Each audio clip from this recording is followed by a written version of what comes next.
Julien monta lentement les marches de l'immeuble, le souffle court, la valise cognant contre chaque marche. Le 9e étage, le dernier. Là où, selon l'agence, personne n'habitait depuis des années.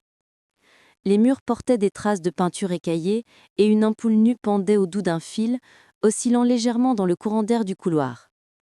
Le bâtiment sentait le plâtre, la moisissure et la pluie ancienne. Un lieu oublié du temps. Il chercha la clé dans la poche de sa veste, la trouva enfin et la fit tourner dans la serrure. La porte grinça, libérant un souffle froid qui sentait le bois humide. Julien entra, alluma la lumière. L'appartement était vide. Rien que le silence. Une pièce nue, un parquet un peu gondolé, des murs pâles et une grande fenêtre donnant sur la cour intérieure où la brume s'étendait comme un voile. De là, on distinguait les antennes des autres immeubles, les toits couverts de mousse et un ciel gris qui semblait si bas qu'il pesait sur les briques. Julien posa sa valise au sol et resta un instant immobile. Il s'était promis que cette fois-ci, tout irait mieux. Nouvelle ville, nouveau travail, nouvelle vie.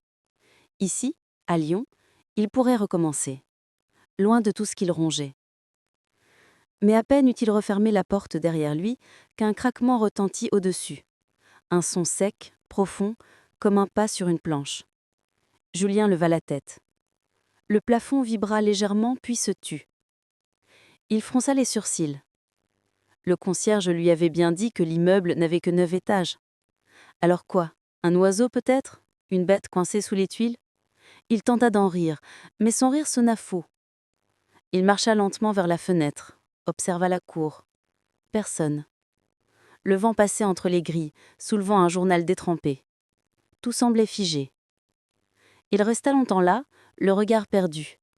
Et pourtant, au fond de lui, une sensation étrange persistait.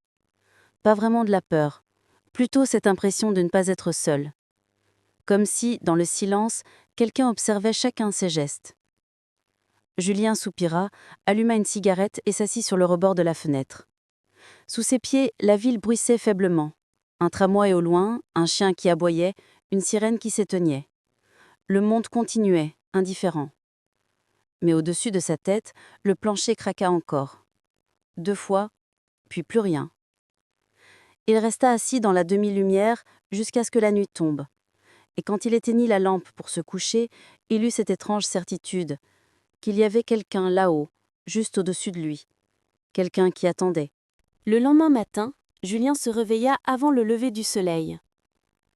La nuit avait été courte, troublée par des craquements réguliers et cette sensation persistante que quelqu'un marchait juste au-dessus de lui. Chaque fois qu'il ouvrait les yeux, le plafond semblait respirer. Il tenta de se convaincre que tout cela n'était qu'une question d'habitude. Les vieux bâtiments font du bruit, le bois travaille, le vent s'infiltre. Mais une partie de lui savait déjà que quelque chose clochait. Il le sentait dans l'air, dans cette odeur de poussière froide qui ne disparaissait jamais. Vers 9 heures, il descendit chercher le courrier. Dans le hall, une femme âgée, toute menue, balayait le carrelage avec un soin presque religieux. Elle portait un foulard noir, serré sous le menton, et ses gestes étaient lents, précis, comme s'ils obéissaient à un rituel ancien. « Bonjour, dit Julien. Vous êtes la gardienne ? » Elle leva les yeux. Son regard était clair, mais fatigué, comme lavé par les années. « Oui, monsieur. Madame Renaud. Et vous, vous devez être le nouveau du 9e. » Julien hocha la tête. « C'est ça, j'ai emménagé hier. » Un silence. Elle cessa de balayer, appuya ses mains sur le manche du balai et le fixa. « Vous avez bien dormi ? » demanda-t-elle enfin. « Pas vraiment. Le plancher fait beaucoup de bruit. On dirait qu'il y a quelqu'un au-dessus. » Elle eut un léger sourire, sans chaleur. « Oh, ça, ce n'est pas nouveau. » Julien fronça les sourcils. « Comment ça, pas nouveau ? Disons que le 9e a sa propre façon de respirer. » Elle reprit son balai, tourna légèrement la tête vers la porte vitrée donnant sur la cour. « Il faut s'y habituer ou partir vite. Les autres n'ont pas tenu longtemps. » Julien sentit un frisson le glisser dans le dos. « Les autres ? » ?»« Oui, ceux d'avant vous. Il y en a eu 3, en 2 ans. Tous partis sans prévenir. » Elle se pencha un peu vers lui, comme pour partager un secret. « Si vous entendez des pas, monsieur Julien, ne montez pas au grenier. Laissez l'étage du dessus tranquille. » Elle lui adressa un sourire, doux, presque maternel, avant de reprendre son balai. Julien sortit dans la rue, troublé. Le vent de la Saône était froid ce matin-là. Il pensa à la phrase de la vieille femme. L'étage du dessus a sa propre façon de respirer. Et cette idée resta collée à lui toute la journée, comme une ombre invisible. Le soir, il rentra tard. Les couloirs étaient silencieux, trop silencieux. Chaque pas résonnait entre les mouches étroits. Arrivé à sa porte, il s'arrêta un instant, écouta. Au-dessus, un craquement, puis un autre, lent, régulier, comme une marche. Julien resta immobile, la main sur la clé, et soudain, un bruit de chaises qui ont déplacé gronda au-dessus, puis un léger frottement, comme si quelqu'un traînait quelque chose de lourd sur le plancher. Il sentit la sueur perler dans son cou. L'appartement du dessus n'existait pas. Il n'y avait rien là-haut. Il entra vite, referma la porte et s'appuya contre le mur. Son cœur battait si fort qu'il couvrait le silence. Dans la pénombre, la lampe du salon grésilla, puis s'éteignit. Et pendant un long instant, il eut la sensation très nette qu'un regard descendait lentement du plafond, s'arrêtant juste sur lui. Un regard qu'il ne pouvait pas voir, mais qu'il sentait. Julien ne dormit presque pas cette nuit-là. Chaque fois qu'il fermait les yeux, il lui semblait entendre quelque chose, un frottement léger, un pas hésitant, un souffle venu d'en haut. Il se disait que c'était le vent ou la charpente qui craquait, mais au fond, il n'y croyait plus. Vers 3 heures du matin, un bruit sourd le fit sursauter. Quelque chose venait de tomber juste au-dessus de sa tête. Il resta allongé, immobile, retenant sa respiration. Le silence revint, épais, oppressant. Puis les pas commencèrent, lents, lourds, rythmiques. Julien se leva d'un bond, attrapa la lampe de chevet, l'alluma. La lumière jaune révéla un plafond grisâtre, fissuré par endroits. Le bruit continuait. On aurait dit que quelqu'un marchait à 4 pattes, lentement, en traînant quelque chose. Il regarda l'heure. 03:17. Il enfila un pull, prit son téléphone et sortit dans le couloir. L'escalier montait encore de quelques marches jusqu'à la porte du toit, une lourde porte métallique, peinte en vert, rongée par la rouille. Il s'en approcha doucement, son cœur battant dans sa gorge. La poignée était glaciale. Il la tourna, rien. Verrouillée. Julien colla l'oreille contre le métal. D'abord, il n'entendit rien. Puis, très faiblement, un grattement répondit de l'autre côté. Un son humide, lent, presque humain. Il recula d'un pas, la respiration saccadée. La porte vibrait légèrement, comme si quelque chose la frôlait. Il descendit précipitamment, claqua la porte de son appartement et s'adossa contre le mur, tremblant. Le silence revint, mais pas pour longtemps. Quelques minutes plus tard, un craquement sec éclata juste au-dessus du salon. Julien leva les yeux, une mince poussière tomba du plafond. Puis une autre fissure apparut, fine mais nette, comme une veine sombre, qui s'étirait lentement. « Ah non !» murmura-t-il. Il s'approcha, posa la main sur le mur. Froid, gelé, et sous ses doigts, un battement, régulier, comme un cœur. Il retira la main d'un coup, recula, haletant. Tout son corps tremblait. Le plafond vibrait désormais par pulsations, comme si quelque chose y rampait, essayant de descendre. Julien attrapa son téléphone et chercha sur Internet le nom du constructeur de l'immeuble. Il trouva le numéro du syndic, appela malgré l'heure tardive. Pas de réponse. Seulement une boîte vocale. Il raccrocha, les mains moites. Et puis, dans le silence qui suivit, il entendit un souffle. Pas dans sa tête, venu d'au-dessus de lui. Un souffle long, profond, épuisé, comme celui d'un vieillard endormi. Il leva lentement les yeux, et au centre du plafond, là où la fissure s'élargissait, une ombre se dessina, d'abord floue, puis plus nette, une silhouette allongée, sans visage, aux bras trop longs. Julien recula jusqu'au mur du couloir, paralysé. La lampe clignota, s'éteignit, puis se ralluma, projetant sur le plafond la forme mouvante, et cette chose bougea. Un frottement, un craquement, puis plus rien. Le silence retomba, brutalement, comme une couverture lourde. Julien resta là, les yeux fixés au plafond, incapable de bouger jusqu'à l'aube. Quand la lumière du matin entra enfin par la fenêtre, le plafond paraissait intact.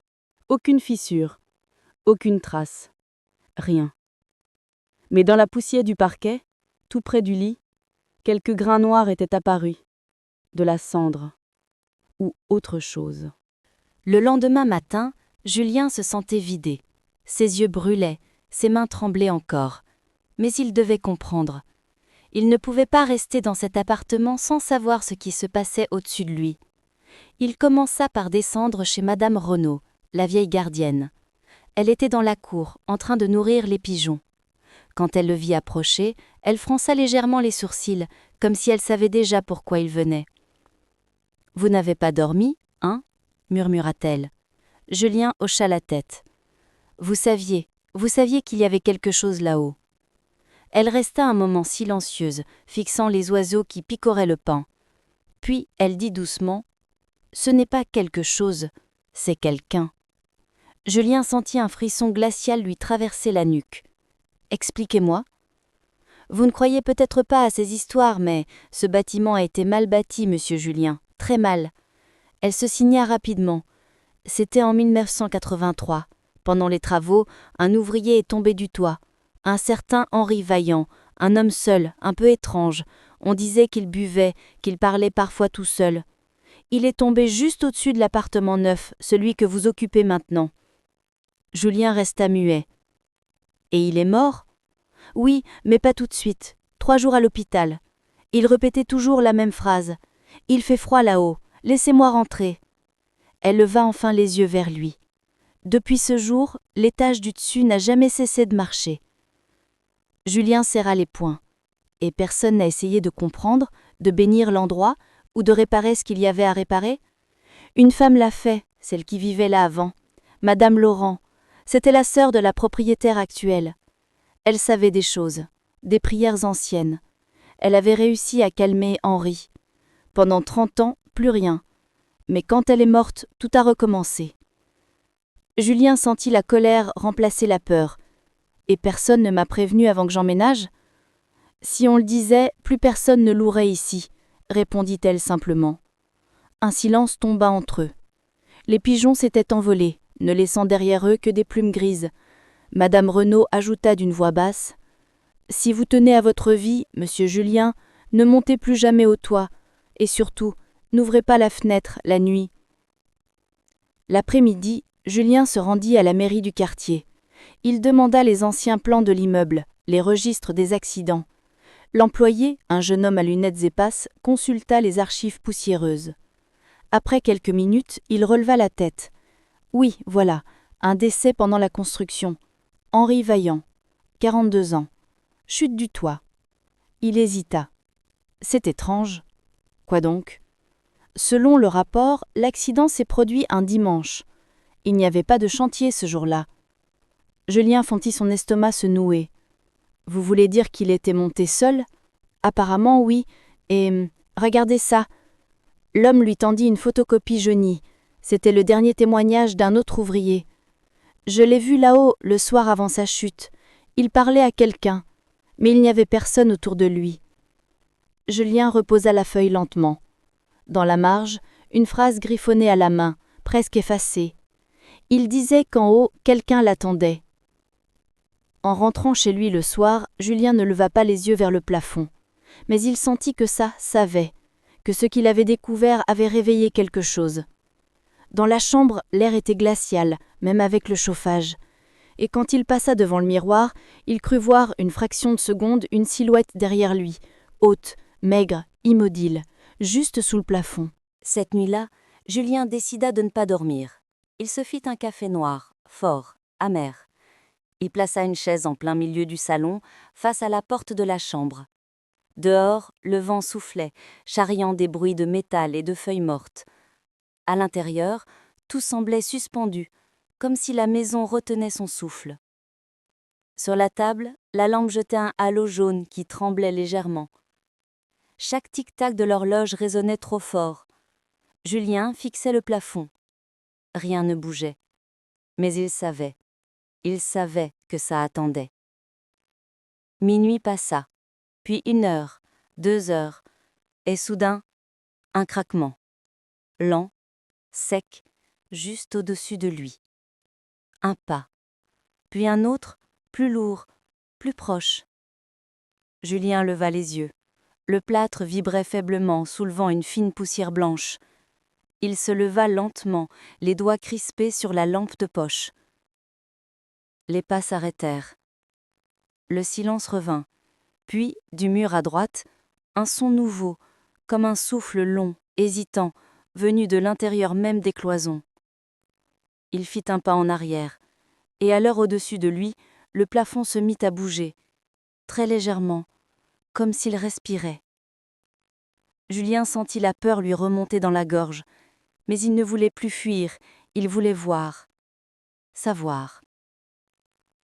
Il prit l'escabeau, le plaça au centre du salon. Chaque marche qu'il montait grinçait, protestait. Arrivé en haut, il leva la main. Le plâtre était froid, presque humide. Et au coin, juste là où 2 murs se rejoignaient, il remarqua une petite fissure. De là sortait un courant d'air, glacial. Il approcha la lampe.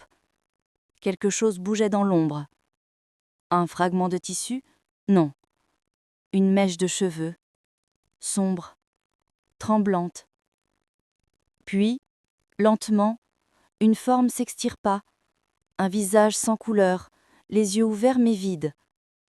Julien hurla, perdit l'équilibre, tomba de l'escabeau, la lampe vola, s'éteignit. Le noir. Total. Dans le silence, un bruit de frottement. Quelqu'un descendait du plafond, lentement. Julien rampa jusqu'à la porte, l'ouvrit d'un coup, courut dans le couloir, pieds nus, tremblant. Derrière lui, un souffle rauque, un pas traînant. Il descendit les escaliers 4 à 4, sorta la porte d'entrée, la tira. Fermée, verrouillée de l'extérieur. Il tira encore, désespéré. Rien. Puis il entendit, au-dessus de lui, un murmure. Une voix cassée, pleine de poussière. « Laisse-moi rentrer, il fait froid là-haut. » Julien se retourna et vit, dans l'obscurité de la cage d'escalier, la silhouette d'un homme. Ses bras étaient trop longs, sa tête penchée sur le côté. De sa bouche s'échappait une buée blanche, comme celle d'un corps glacé. Et à chaque pas qu'il faisait, le parquet se gondolait sous ses pieds, comme s'il portait avec lui le poids du toit entier. Julien recula lentement, mais la voix répéta plus fort, presque suppliante. « Laisse-moi rentrer, je ne veux plus être seule. » Puis la silhouette leva la tête. Les orbites étaient vides mais pleines de vent, et dans ce souffle, Julien entendit un cri venu d'un autre temps, d'un autre monde, le cri d'un homme tombant du toit. Quand la police arriva le matin, la porte était grande ouverte, l'appartement vide, sur le sol, une seule empreinte de pas dans la poussière, et sur le mur, juste sous le plafond, des traces de doigts, longues, noircies, comme brûlées.